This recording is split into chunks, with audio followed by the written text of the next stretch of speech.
So we're going to have another teaching moment of people in the Bible that have been affected by the devil and his minions. Yeah, minions, that's what I call them, because what else are you? So I'm hoping everybody knows the story of Job. Job was a really good man, faithful man, who truly and strongly believed in God, and he was so blessed because of it.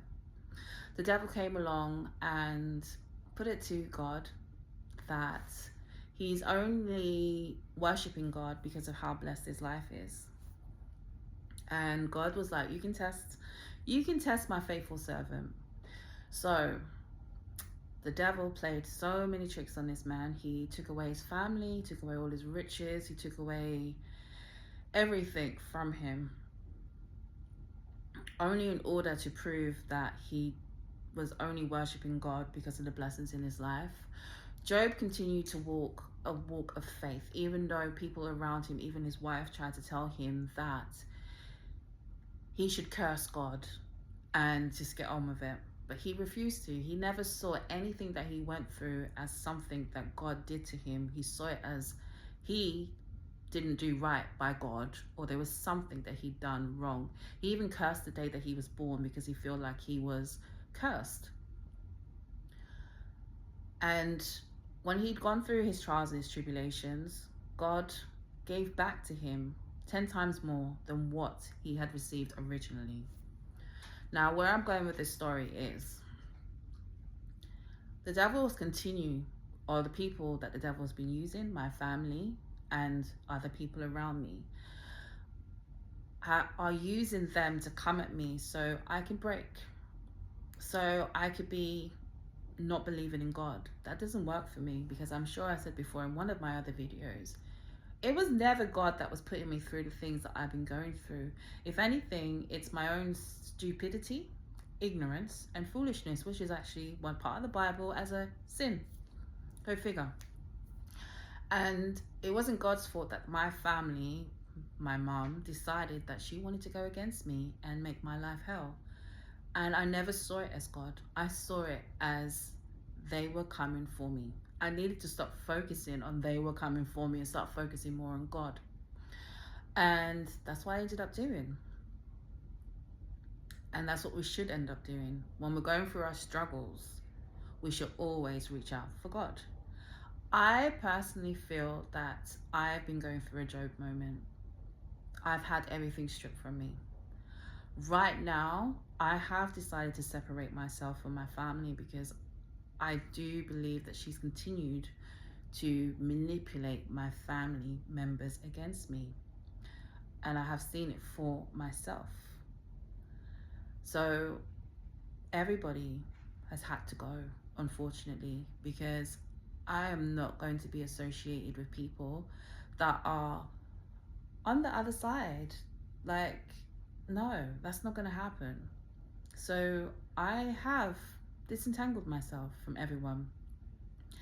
And since disentangling myself from everyone, I've been through another warfare, which I'm now coming out the tail end of it. I'm so grateful. Like, holding on to God is the best thing that I can ever do. I don't know if you've noticed, I've started to lose weight, which is something that she's been holding down on me. Every time I lose weight, I put it back on mysteriously, and I could never understand it. It's been like this for years. I know that I'm not meant to be this weight. The weight that I was before. And yeah, separating from her, that's something that broke. I started losing weight instantly after I just disentangled myself from her. I found out lately that you'll know how I find some of these stuff. A lot of these stuff is from God, and some of these things are from prophets that I've heard. And I'm going to tell you later on how I even got myself into listening to some prophets, because I never believed in them, to tell you the truth, because God does speak to me. But because of her being in my life, that was kind of cut off and I couldn't hear him clearly. So he started to speak to me in different ways. People, God can speak to you anyway. He can speak to you through music. He can speak to you through films, even those things that are manipulating the world because the devil's trying it. When God has a say in it, yeah, no, you can't hold him back. So he speaks to me in so many different ways, and I hear it. And I know when he's speaking. It makes me just wake up like, oh, thank you, Father. So anyway, lately, or probably last year sometime, she put a love and beauty spell on me. So the love spell is to make sure that I don't come into contact with anyone that's meant for me. They won't see me, and if they do see me, there's going to be problems in the relationship. Another story for another day. Beauty. I woke up one day and I had spots all over my face. I do not understand why I had all these spots on my face. I don't get spots. I am 45 years old and I've never had spots in my face. 1 or 2 pimples when my period is due, but not as many as I had. My face just started looking different. I started putting weight on. I ended up with medical issues that meant that I couldn't actually lose the weight, like pre-diabetes. Another topic we're going to talk about. Actually, we're going to talk about it, but I'm going to tell you now, I don't have it. Yeah, I don't have it. I pray to God. I changed my diet because our body is a temple. And it showed me that I needed to respect my body more, which is fine. But even my kids will say, you didn't even put in 100% like you were supposed to. They were so disappointed. And even they can say, that wasn't you, that was God. Because I didn't put in the 100% that I should have. You know, so I still ended up being blessed by going to my creator. Because I knew that this wasn't normal. And before this, I've actually experienced like my hair falling out. I had alopecia at one stage. Like my hair was just dropping out, falling out. I had all my teeth wobbling at one stage that I was really worried I was going to lose all my teeth. What else happened to me? Quite a lot of stuff. Health problems happened to me that I couldn't explain. But I don't have alopecia. That went.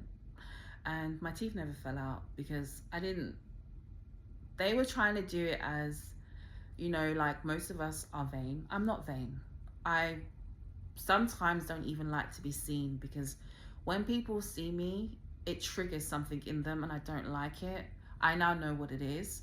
Another video, that's going to be explained. But people come after me and I don't like it. So I'd rather not be seen. So sometimes I just make myself look so simple so nobody notices me. And yeah, it didn't work because I wasn't vain. I wasn't vain to be like, oh my gosh, my hair's falling out. What am I going to do? Like, no, it didn't work for me. It was like, oh wow, my hair's falling out. You know, it would grow, then it will like fall out. And yeah, all things like that. So yeah, just to say, I had my Job season and I'm definitely coming out the tail end of it, but the devil is a liar because where I'm at right now, if I look at my situation, I should be really depressed and crying. And I can't because I've been here before. I've been at my lowest state before where I was getting on the bus with like, this is gonna be English, guys, because I'm in England. Pennies, yeah, 5p's. I had this little this box where I used to keep 5p's and pennies and pounds, and it got to a stage where the pounds were gone because I was buying food with that. And then I had to go somewhere one time and I got on the bus with like 5p's, and I remember the woman laughing at me and she was just like, ha ha ha, you don't have any money. Obviously not. I got on the bus with pennies. Are you dumb? Like, I didn't even like feel embarrassed. I thought like, do you know people are struggling in this world and you want to laugh at them? How does that make any sense? Those kind of behavior actually gets me angry. It's like, it's dumb. Because even I remember one time,